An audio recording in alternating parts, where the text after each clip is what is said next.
Do they think I'm coming by the civic building for the pleasure of it? It's incredible. And this white woman just smiling, tearful. It's like, it doesn't make any sense, right? She's in portrayal. They're so fake. They don't understand all the infidelities and how they're behaving. Now, the trouble is like, it's not your job to expose the infidelities of 5 or 6 white women in a defunct civic building. It's your burden to do so. It's not something that's going to edify you. And I think a lot of the study of what often becomes the study of abnormal psychology, various things in society, to me, I think everyone has to study it essentially, or be something to you, is that it's not edifying. So, it's not like you get a lot of payoffs, right? Observing, noting, stating, setting boundaries.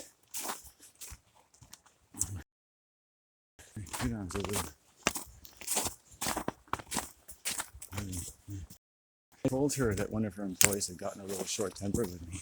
Do you think she would have apologized? Do you not work for me? Who do you work for? Do you work for the public?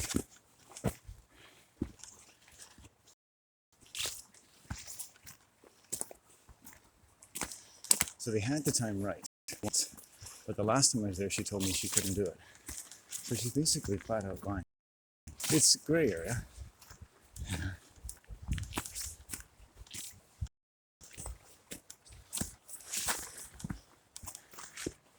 But it's creepy. And it's like that.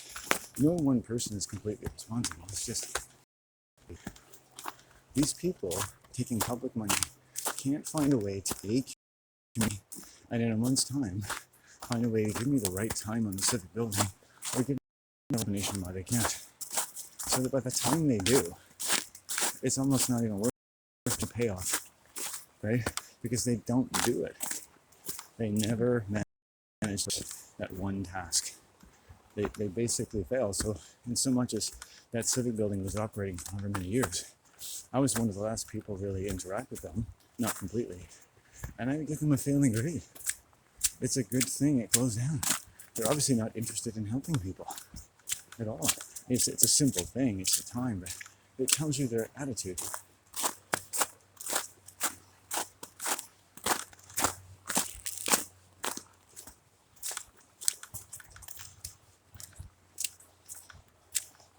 Right? Anyone working there could have said, hey, that guy came in a couple times, right? And what do I tell him the next time he comes in? But they don't care. They don't care enough. They don't care enough, and they get upset with someone who demands more of them than they're willing to give. Can you imagine that? Imagine getting paid by the public, not caring enough to do something for them, and then getting angry at them for persisting with some deluded expectation that it's your job to do something or explain why you can't in a polite manner. And when you spell it out, like with Almas, when you spell it out, it's atrocious. It's completely fucking atrocious. And these were women, the other genders, but I find a lot of times with women, they behave very creepy ways. It's like I'd rather women keep their mouth shut sometimes than offer me unsolicited advice, which is a form of passive aggression, really, or a form of violence.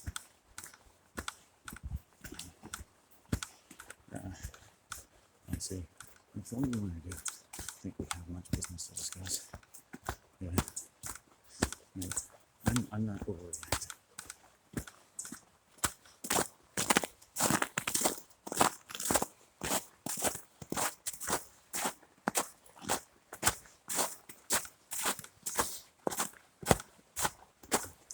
There's a lot of companies in this sort of technological age. It's very hard to talk to a person. It's very hard to give feedback. They'll put things like the BC Transit site has Twitter, Facebook, Instagram, and I'm looking on their website, where? And it's like, oh, put your voice in here. You go in there and it's like, it's a survey. And I'm like, right, okay. So they're collecting metrics, but they're not asking people to, trouble themselves to make grammatically accurate sentences. Anyway, baffled them with education. And so I left that civic building feeling disgusted, feeling exploited, manipulated, and lied to. Now, that doesn't mean that they were liars and manipulators all out now, but when people have grown up in an abnormal environment and they're not doing what you want and they're not being clear, some of the most atrocious connotations come across of shocking, kind of almost demonic levels of deception and portrayal, pretending to be nice, putting a nice surface on things, right? Sincere as it is, it doesn't come across very nicely.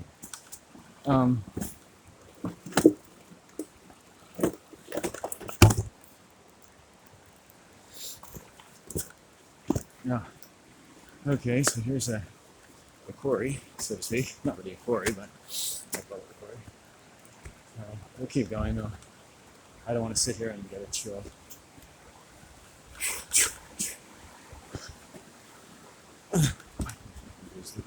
I am I'm not going anywhere. I'm holding firm. Do you understand?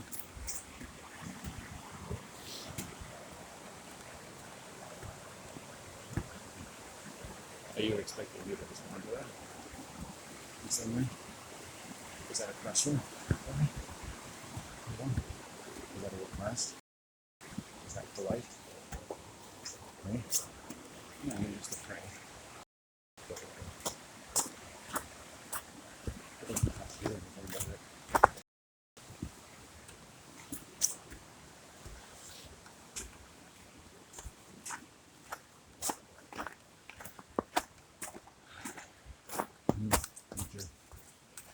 Good question. Yeah. Me too. I kept coming in is that when I first asked them to change the time, they did.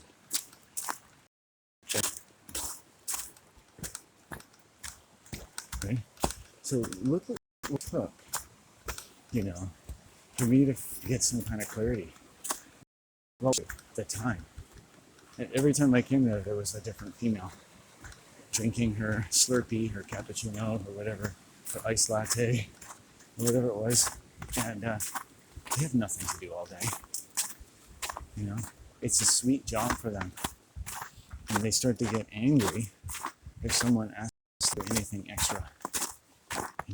And I find that, to go back to the theme of this discussion, transit, police, civic buildings, firemen, everything in these smaller towns, everything. Anyone with sort of getting paid off the public tip, is that they don't have enough to do. They're not challenged enough, and they get lazy and belligerent. They don't want to come up to a higher level because they don't have to work at that level. Sure, they're working. They're not working as hard as the guy in the city, in the metropolis, right? So you're getting underserved in smaller communities. Whereas you go to the islands and stuff and you think, God, there's so many incredible artists. I used to think, like, everyone out here is, supposed to be healthier. And they're better at what they do. Into alternative health and all this sort of stuff. It's the opposite. They're degenerates. These people are some of the worst types of people you want to meet. The level of incompetent, misleading, or sociopathic unsolicited advice that the average white female healer thinks is her prerogative and satisfies a sense of identity that can't be rooted in anything good and communicate very little goodness that she supposes is worth so much to you. A receptacle for her unsolicited advice she happens to find worthy of her attention a given day. I've experienced this.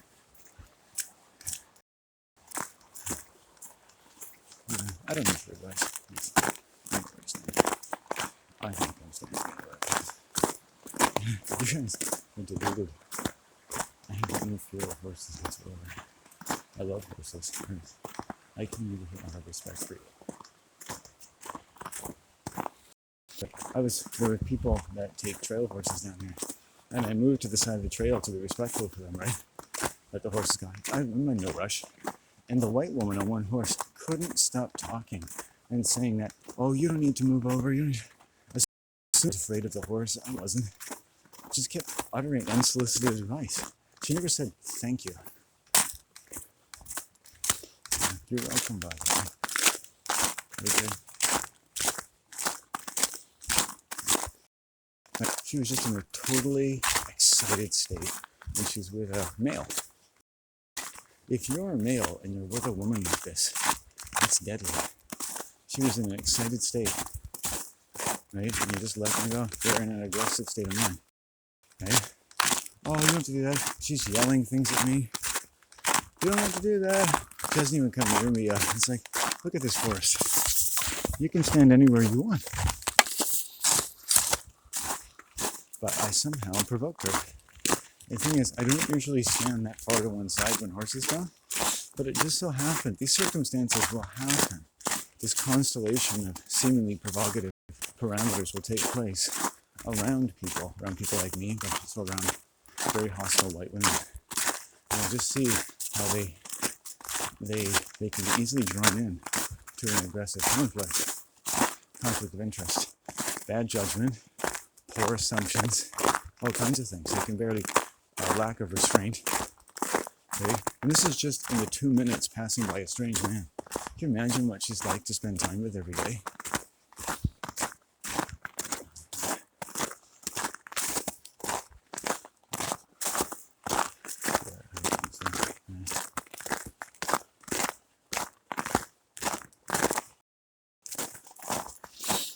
Okay. That's the Raven. So the Civic Building, again, it was just weird. Let's see. Yeah.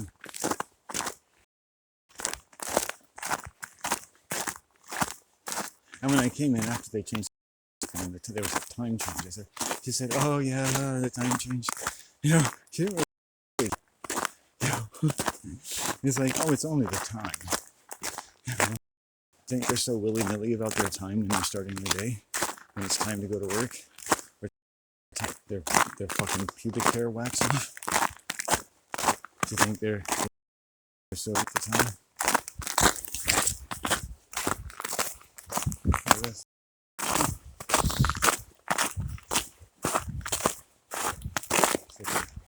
Or something. Or a inflatable boat washed up there. Apparently there were some pretty high tides along the coast yesterday. I was walking inland the whole time. Caught some of it.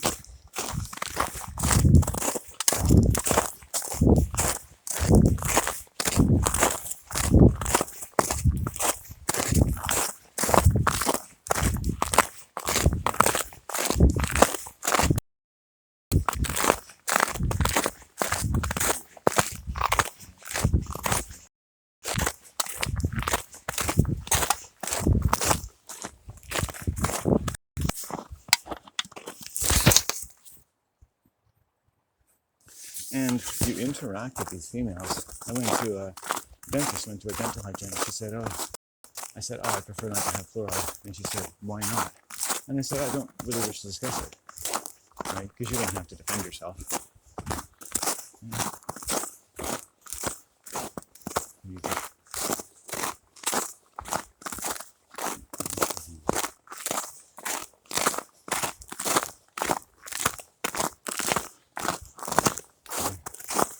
So a lot of white women and a lot of men too, they're in conflict the moment they get up in the morning.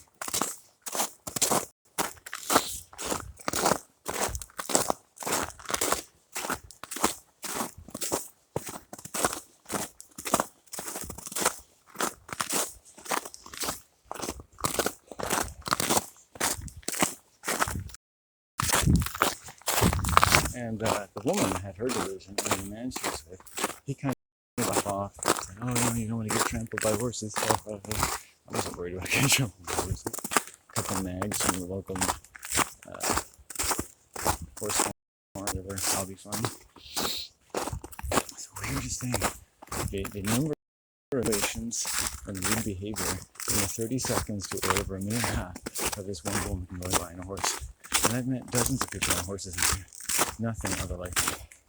It's just these women just go off. They sense male energy, which drives them mad. Like, I think testosterone drives them crazy. They feed off of it. I noticed the guy horse. She was on the bigger horse, right? She wants to walk around like she's a fucking RCMP.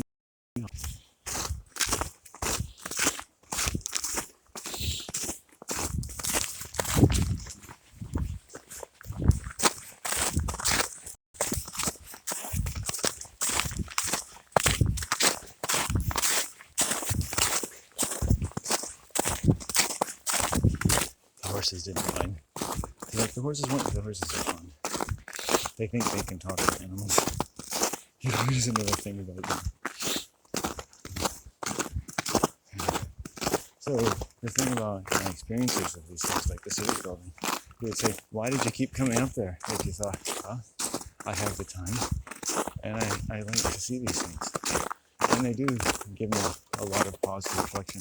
Simple things, but that then you could take that antidote and talk about any number of other less simple things. And it's a similar energy of what I call disintegration. Right? Little things mean big things. If you've ever been in a relationship with someone and you felt like, at all, acquaintance, and you say something weird or something seems a bit off, and then over time conditions can magnify that infidelity to the point that they're stalking you, they're taking something even more from you, right? Little infidelities become large ones, right? Little problem, big ones, especially when you let them fester. When I think about how much anger courses through my blood, it's a big part of my life. I acknowledge it because I've been physically mutilated by people. I've suffered from the poor judgment of people who, even after they see me in a sling and parts of my body have been deeply medically injured, quite painful, are unapologetic and optimistic. I was like, oh, there's a lot of pain there, eh? Insinuating that this is just still all about me.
I helped make some of this trail, I think.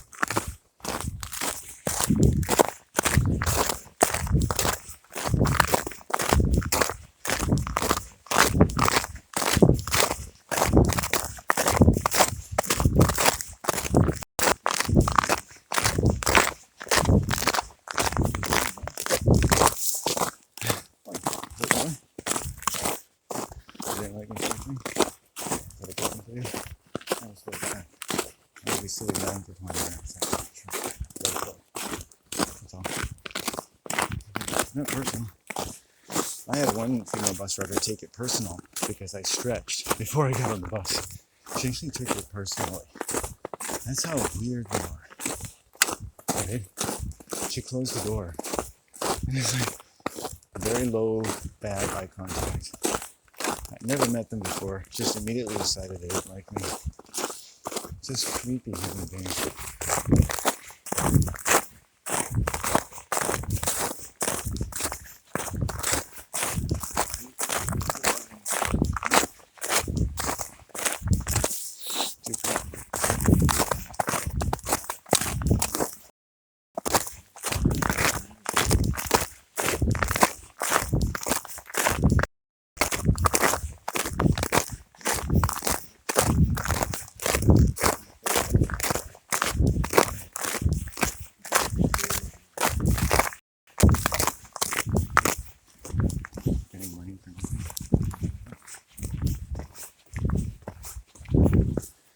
It's white people are very in-group, right? They're very in-group. I think the whole nature of making money turns people into something very different from what they are in just almost every circumstance. And it's unfortunate.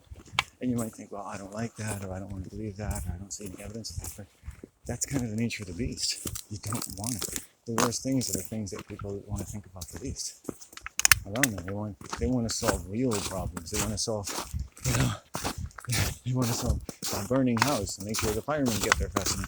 They don't want to solve all the problems that led to, the child left to themselves with a pack of matches burning the house, which has a lot of things deeply rooted in human society. Okay? And the problems are deeply rooted, and sometimes as deeply rooted as the glorious nature of man, because things prey on that glorious nature. When I went to a bus stop 2 years ago, I was preyed upon, right? Without any inhibitions, right? That's lowered inhibitions about negative reinforcement of strangers by threatening to withhold services. It is threatening. They're threatening to withhold courteous treatment, threatening to withhold essential services from me, to the point that I became effectively deprived of them. Unless I behaved differently. You understand? So what I want to know is, how do you want me to behave so that services don't get withheld from me, right? Should I just take it? Is that it? And wait for the next teaching to come along to tell me that, oops, you stood in the wrong place, services are withheld. Or I don't like the look of you, services are withheld. There should be a rational reason why services are withheld. It shouldn't be random, it shouldn't be potluck.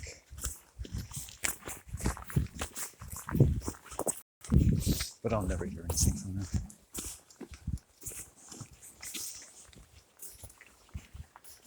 them. And it's human sickness. Deep, embedded human psychosis. I can see the fat neck of the white man, the last one who harassed me on that bus. I can see his fat fucking body. And he was so unsatisfied by his treatment of me that he took a shallow turn into a busy road, and a car almost plowed right into me on the driver's side, right where I was sitting, threatening my physical life with lethal consequences. Whether he meant to or not, the passive aggressive behavior and this unprofessional manipulation of the bus by someone who drove across 3 townships in an empty bus with one man and didn't feel the need to ever open the door while I stood there in the cold away. And then told me, quote, he didn't know I was waiting for him.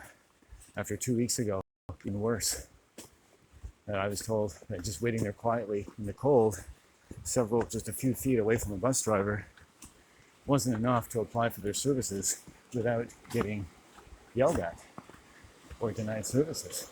It was incredible, right? And to watch how they treat children on random vacations, right? Exchange students, people who could be affected and could look on life for the rest of their lives.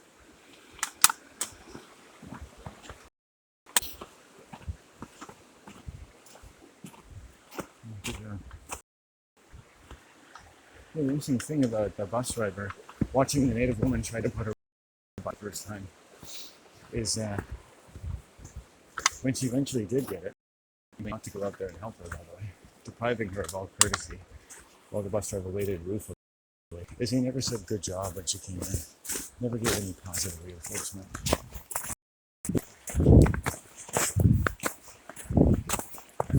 Hi, how you doing? Hey, good. Hello. Hey. Okey doke.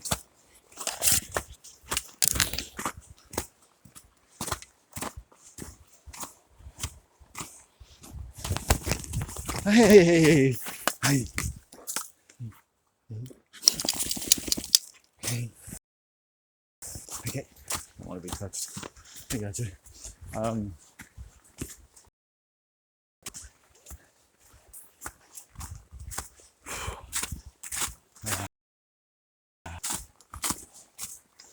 I might be able to stop ahead for a little bit and take a big thing. Woo!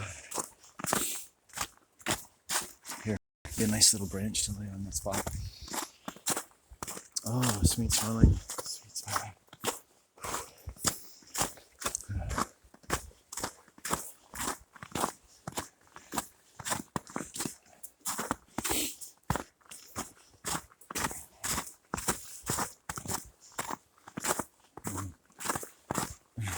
It's pretty efficient. I'll be back here, right? I'm not taking away from something more important. The first person that actually needs to change it. You can 24 hours. You can see how you. So the first person was able to change the clock.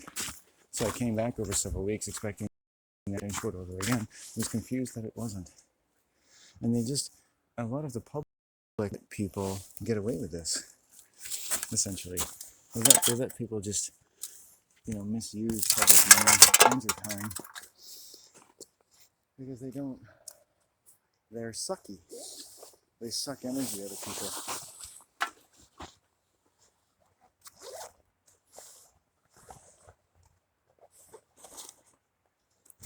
Let's get some coffee going. Okay. Good. Ooh. Oh, fuck, I hate that one.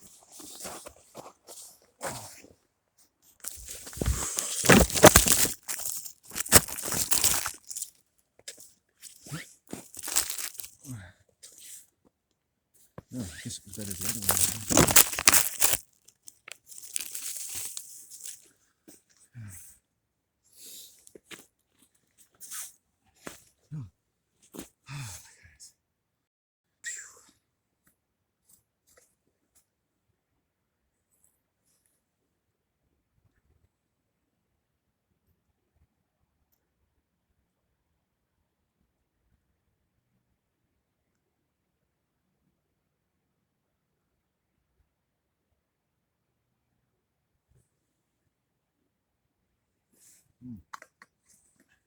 You tell other people in here.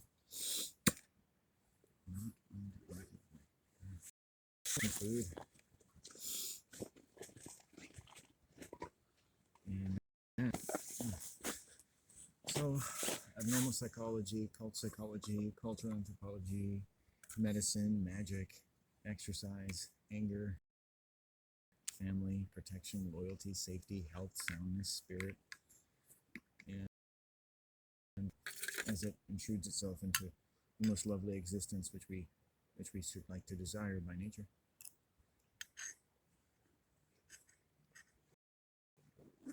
When you're angry for a reason.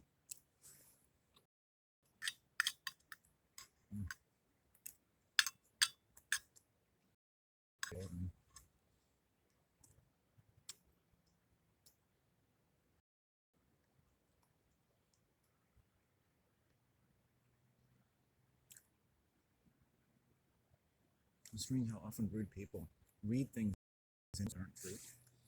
They use animals as a kind of a foil. I met a woman who said she's an expert at horses,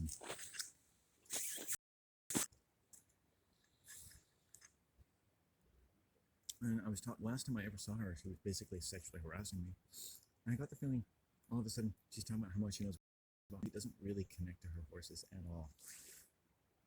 Everything is a farce.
Bullies like their scapegoats. My sister uses my mom and me as a scapegoat. It's the only way she'll have a relationship with either of us if we play the role of a scapegoat. Always, always, always. My dad would do that. When my mom is too drunk, she'll do that.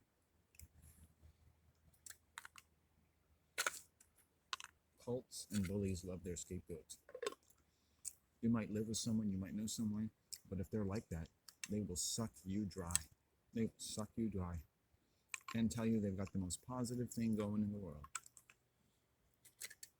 They live off of people. They live off your sexual energy. And even though I'd seen different, if extreme examples of it, constantly fools me. Because you see a very easy example, and then you're like, oh, okay, that's terrible. But other people are more careful about how they suck energy from you.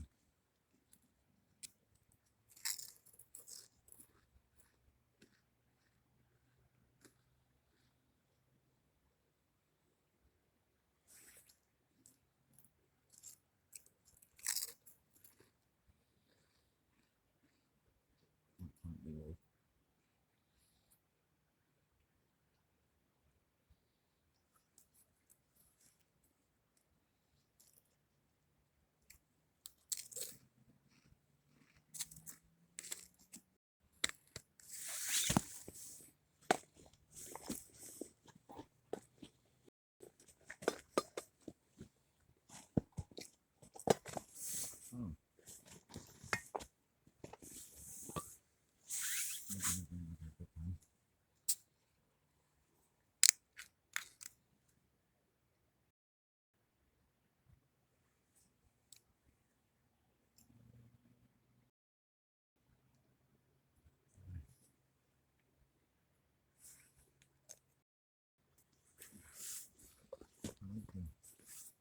I like to take the temperature organizations, Last time I was outside Best Buy in Nanaimo, it was during COVID, and this guy comes out and starts yelling at us and ordering us around.